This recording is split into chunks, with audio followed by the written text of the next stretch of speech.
was talking to the other half the other day about Ladybird and how completely dependent she is on us, and how all we needed to do, and how we are in a position to simply switch everything off and she'll be helpless. She'll have no way of surviving, or minimal really. I mean,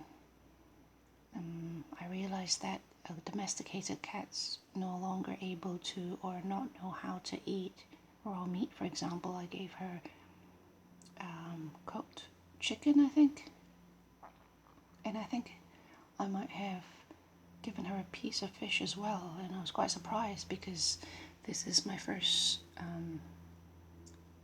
quote-unquote modern domesticated cat. In the past, I often play with, do you call them feral cats? In Indonesia, we'll have cats roaming around everywhere. Well, not everywhere, but not as many as Istanbul. You know, that documentary, Kedi. I highly recommend that. I put the link and some information about that documentary in my last Sunday favorites channels for June 2019, I believe. I can put that link down below again. But not as many, but very much like that, is friendly relationship with the regulars who would pop around the house, and I would feed them and would pet them and play with them. And I had asthma at the time, and I suppose once you have asthma, you always have them. But I have what we call asthmatis. I'm not quite sure what the English word is, but it's like asthma where I wheeze and I cough and I wheeze, and I would occasionally have asthma attack, but I haven't had an attack since the first year we moved to New Zealand, which is interesting. After I took up swimming, I used to swim like a fish, and I'm very awkward around water now, which is a pity, but I'll talk about that some other time. It's because I started learning how to dive, ironically, and after learning how to dive, I had a panic attack during my first lesson in the pool because it's so confined. I felt like I was in a giant coffin, and then ever since then I was never completely comfortable in water. But my mom used to unfortunately discourage me from playing with cats, so there's only the one or two cats that I remember playing with, and every one of them will eat whatever food we eat. So sometimes rice with vegetables, sometimes with meat and fish. Anyway, realizing how completely dependent Ladybird is on us, I said, we are truly the one in power over her life. It's a bit like having a power over a child.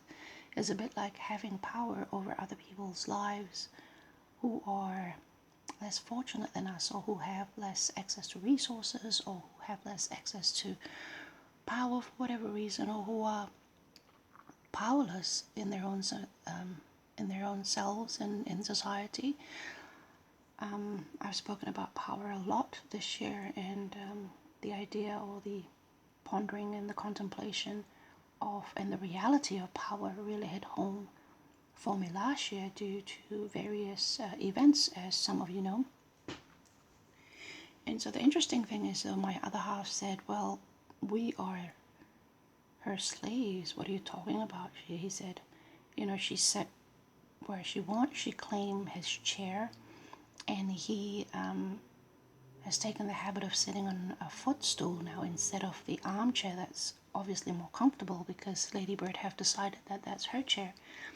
She has her bed, and she also sleeps on our bed, although by the foot of our bed, not necessarily further up towards the head, because I made sure the boundary is drawn that she shouldn't be. I think I've mentioned that I am still quite disconcerted by the idea that her bum sometimes isn't completely clean. I mean, things are dry down there, so they don't, smudge or anything. But the idea that there is dried matter around her bum there, and that, that might resulted in micro debris of some kind around our faces, our eyes, where we sleep really was unsettling to me. So when we sleep, when we cuddle, she can come up perhaps to our stomach level in bed, and we would go to her to cuddle her, and she would sleep on top of what we call a bolster. It's like this long pillow that I grew up with in Java, certainly, that we could put between our legs to make sure that our hips are positioned on neutral, and so we can have rest when we are sleeping on our sides. So we've taken the habit of putting the bolster between my other half and I, sadly. Well, it's not that sad actually, but between our faces, where Ladybird would sit. I would put towel underneath her to make sure that I could wash the towel every once in a while. And I made sure that her bum isn't on our face level, put it that way. So there's a whole rigmarole. There's a whole rigmarole in bed. But my point is that I set the terms, right? And even when she reigns over us, it's because we allow her to, because we love her. And I have let my heart occupy a space outside of myself with Ladybird. And so, you do things for the ones you love. But the point is that we do them because we want to, and we could say no. We set the boundaries. And so, really, the one who has the power isn't the one who look like they've been enslaved. The one in power isn't the one who is doing things for or doing certain things at all. The one in power is the one who possessed the power, is the one who could say no. The one who possessed the power is the one who could determine what goes on and what doesn't go on. The one who sets the boundary. It's not the one who appear to behave in a certain way. It isn't the ones who appear to kowtow or run around or nothing. Outward behaviors aren't. And I kind of knew this academically already, but to have an actual experience in your life is always very sobering. I've also learned from watching CSI. I think it was Grisham and Lady Heather, I believe. She's the lady who owns this particular house where, a variety of adult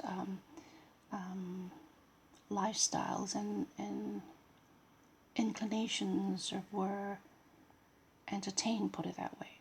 And so there are those who appear to be in charge in a particular dynamic of such role play, and then another party or parties who seem to be submissive to that dominance. And what they were saying was that the one who is in charge is actually the one who is submissive, because they are the one with the safety word, the key word, where they say a word.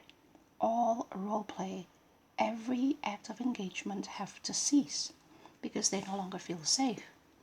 And so the one with the key is the one who's submissive in that particular context. But combining that with my pondering and my conversation with my other half about Ladybird, well, I suppose we were kind of outwardly, we were looking like we're submitting to the cat, but really we are the one with the key, because we are the one who could say no. We are the one who could say stop. We are the one who could say, this is not happening again. This is not working anymore for me. This is going to change.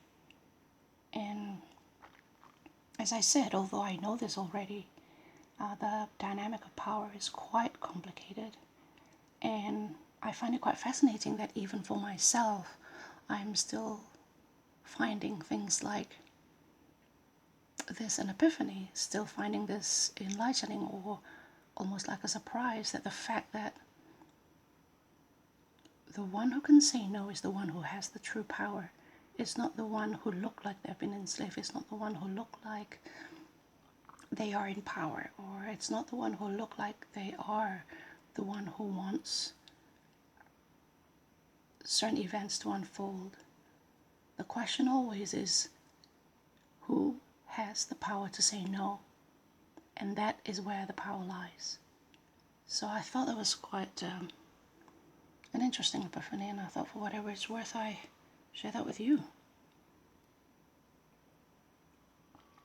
Next time you see certain events unfolding and you were persuaded to believe that certain people have more power, ask yourself that. Who can say no? Who can say stop? Who can set the boundaries and have those boundaries maintained?